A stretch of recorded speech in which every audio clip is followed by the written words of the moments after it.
Yenə sizlə maraqlı bir əsər bölüşmək istəyirəm. Deməli, Mənsur Həllacdan bəhs olunan Cəhənnəm acı çəkdiyimiz yer deyil, acı çəkdiyimizi kimsənin bilmədiyi yerdir. Necə də gözəl, necə maraqlı. Bu qısa kitablar çox maraqlı olub. Daxilində çox maraqlı aforizmlər, hikmətli kəlamlar olub. Deməli, adətən biz bir qərar verərkən digər insanlar bizə deyir ki, ağlını işlət, məntiqli ol, beynini işlət və ya tam tərsi hisslərinə güvən, qəlbinin səsini dinlə, o sənə doğrunu göstərəcək və belə yerdə Mirzə Şəfi Vazeh demiş, ağlımla qəlbimin özgə yolu var.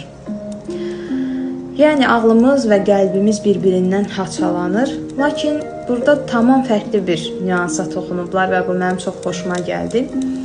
Deyir ki, qəlbinizi xarici təsirlərdən qoruyun. Türkçəsindədir, mən bunu çevirirəm.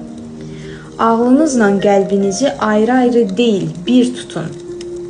Doğru olan sizin öz içinizdədir. Siz zaten